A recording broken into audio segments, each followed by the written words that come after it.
Hello guys, क्या हाल है आप लोगों के। उम्मीद करता हूँ आप लोग खैरियत से होंगे। तो मैं हूँ अली सिद्दीकी और मैं आप लोगों के लिए लेके आया हूँ ऑनलाइन अर्निंग करने का सबसे बेहतरीन मौका। आप ग्राफिक डिज़ाइनिंग का कोर्स सीखें और ऑनलाइन अर्निंग स्टार्ट करें। तो दोस्तों, पिछली 3 वीडियोज़ में मैंने आपको काफ़ी सारे इलस्ट्रेटर के टूल समझाए हैं जिसकी मदद से आप अच्छे से अच्छा डिज़ाइन क्रिएट कर सकते हैं। जिन दोस्तों ने अभी तक मेरी वो वीडियोस नहीं देखी तो वो अभी चैनल पर जाएं और उन वीडियोस को लाजमी देखें ताकि आप लोगों को शुरू से प्रोसेस समझ में आए। तो आज हम जिस टूल पे बात करेंगे वो है शेप बिल्डर टूल और इसके अलावा ग्रेडियंट टूल। इन दोनों टूल्स पर हम तफसील के साथ बात करेंगे। इससे पहले जो मैंने आपको बताया था वो टाइपिंग टूल, इसके अलावा डायरेक्ट सिलेक्शन टूल, इसके अलावा सिलेक्शन टूल, ब्रश टूल और इसके अलावा रिफ्लेक्ट टूल। इन सारे टूल्स के बारे में मैंने आपको थ्योरी भी दी थी और इसके अलावा मैंने आपको प्रैक्टिकल करके भी बताया था। और आज मैं आप लोगों को बताऊंगा कि शेप बिल्डर टूल क्या है और इसका इस्तेमाल हम कैसे कर सकते हैं। तो दोस्तों, शेप बिल्डर टूल जो है वो बेसिकली एक ऐसा टूल है जिसकी मदद से हम कोई भी डिज़ाइन या कोई भी शेप आप ले लें उसको आप बिल्ड कर सकते हैं अपनी मदद से। जैसे हमने 2 शेप लिए, अब उन 2 शेप में से या 3 शेप में से हम एक अपना अलग से डिज़ाइन जो है ना क्रिएट कर सकते हैं। ये अभी मैं आपको लैपटॉप पे करके दिखा रहा हूँ। तो ये देखें, मैंने सर्कल ले लिया और इसकी कॉपी जो है एक और मैंने की है। इसको थोड़ा सा छोटा करेंगे और इसी के साथ जो है वो सर्कल के बीच में रख दिया। अब हमें क्या करना है, इन दोनों को सिलेक्ट करना है अब। और जब इन दोनों को हम सिलेक्ट कर लेंगे तो बस यही प्रोसेस हमें जितने भी हमें शेप चाहिए उतनी दफ़ा करना है, कॉपी और पेस्ट। ये देखें, हमने इन दोनों को दोबारा सिलेक्ट किया और कॉपी करनी है, उसके बाद पेस्ट करना है और ये देखें एक और आ गया। आपको जितनी दफ़ा भी ये कर सकते हैं। आपको मतलब जैसे आप कोई फ्लावर बना रहे हैं तो उसके लिए आपको जितने भी पत्ते चाहिए हों या फूल की जो है चाहिए हों तो आप वो उस हिसाब से रख के और फिर शेप बिल्डर टूल के ज़रिए आप अपना नया शेप ले सकते हैं।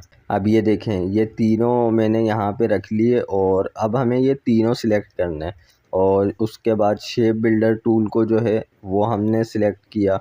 अब हमें जिस जिस हिस्से को अलग करना है ना, तो वहाँ वहाँ पर हम माउस का एरो फेर रहे हैं और आप ये देखें ये हिस्से अलग होते जाएंगे और बीच बीच में जो छोटे छोटे पीसीज हैं जहाँ पे हमने एरो को नहीं फेरा है वो एक अलग तरीके से आपको मिल जाएंगे। तो ये छोटे छोटे से जो है आप इससे जो है डिज़ाइन निकाल सकते हैं, कोई भी शेप बिल्ड कर सकते हैं। ये तो एक मैंने मिसाल के तौर पे आपको समझाया है, या आप यूँ समझ लें कि आपको मैं अगर और समझाऊँ तो जैसे आपने एक सूट लिया, आपको वो समझ में नहीं आया, आपने किसी एक और सूट लिया, वो भी समझ में नहीं आया, एक और लिया, वो भी समझ में नहीं आया। तो अब आपने क्या किया, उन तीनों सूट को रखा, उसमें एक में से कुछ लिया, दूसरे में से कुछ लिया और तीसरे में से कुछ लिया। उन तीनों को दिया एक सूट का कपड़ा, एक सूट का जो है आपने कोई और चीज़ निकलवाई और तीनों सूटों में से कुछ कुछ निकलवा के आपने एक सूट तैयार करवा लिया।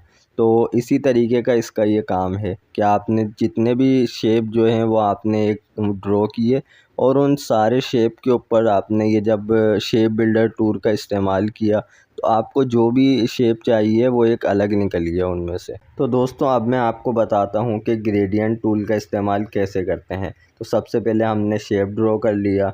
अब हम गए ग्रेडियंट के ऑप्शन में और यहाँ पे आप जाएंगे जब, तो सिर्फ आपको जो आपका जो एरो है माउस का, उससे जब आप किसी शेप के ऊपर क्लिक करेंगे ग्रेडियंट को सिलेक्ट करने के बाद तो कुछ इस तरीके का जो है वो आपको शेप में कलर नज़र आएगा।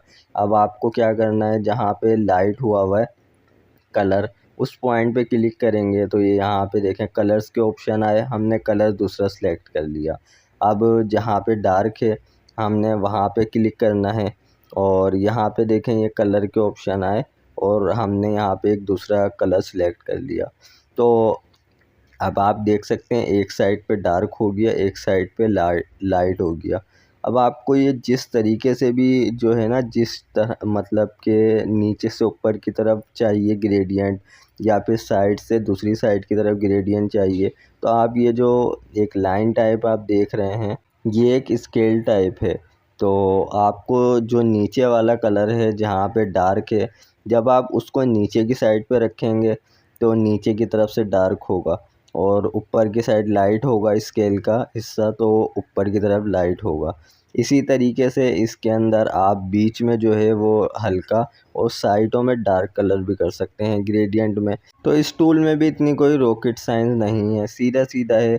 हमें ग्रेडियंट को सिलेक्ट करना है, उसके बाद हमें एक साइड पे डार्क में जो भी कलर चाहिए हो वो सिलेक्ट करना है, दूसरी साइड पे हमें जो लाइट कलर हो उनको सिलेक्ट करना है। और जिस भी तरह से हमारे को ये 3D टाइप का जो है कलर देना है, हम उस स्टाइल से इस कलर को दे सकते हैं।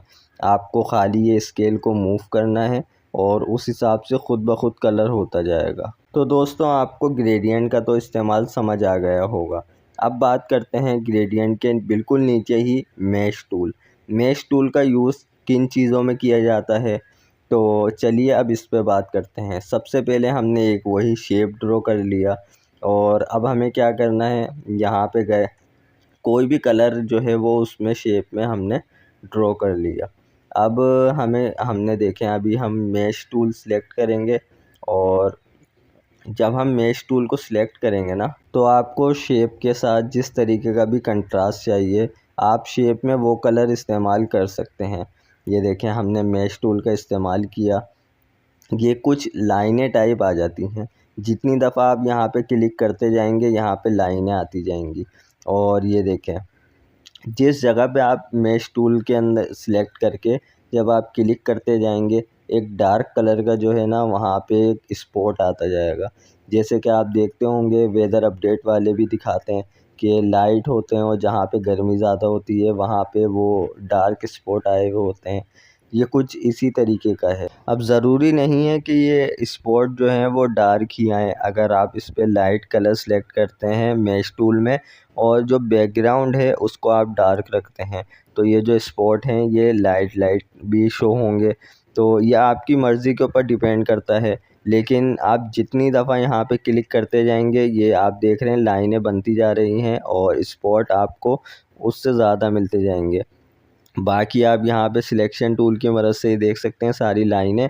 और अगर हम यहाँ पे डायरेक्ट सिलेक्शन टूल का इस्तेमाल करते हैं तो एक बहुत ही बिल्कुल अलग चीज़ हो सकती है। तो अभी मैं आपको जो है वो डायरेक्ट सिलेक्शन टूल का भी इस्तेमाल करके ज़रूर दिखाऊंगा कि क्या होता है यहाँ पे। तो जब हमने डायरेक्ट सिलेक्शन टूल को सिलेक्ट किया तो ये देखें आपको पता है कि किसी भी पॉइंट को वो मूव करने के लिए डायरेक्ट सिलेक्शन टूल का इस्तेमाल किया जाता है। अब इसके ये बहुत सारे पॉइंट्स थे, हमने इसके पॉइंट्स को मूव किया तो क्या हुआ कि जो स्पॉट्स और जो पीछे का बैकग्राउंड था वो कुछ मिक्स होके ये देखेंगे इस टाइप का जो है ना शो हो गया। ये अलग ही कलर जो है डिफरेंट ही कोई डिज़ाइन बन गया। यहाँ पे कलर्स और बैकग्राउंड का और मैश का मिलके एक अलग ही किस्म का जो है यहाँ पे डिज़ाइन हमने क्रिएट कर लिया। तो बस दोस्तों आज की वीडियो को भी यहीं पर ही मैं एंड करता हूँ। आप लोगों को वीडियो अच्छी लगे तो वीडियो को लाइक ज़रूर करें। अगर कुछ भी समझ में नहीं आया तो कमेंट करके ज़रूर पूछ सकते हैं, और इस चैनल को सब्सक्राइब करना मत भूलिएगा। मैं आपसे मिलता हूँ अगली वीडियो में। अपना ख्याल रखिएगा। अल्लाह हाफिज़।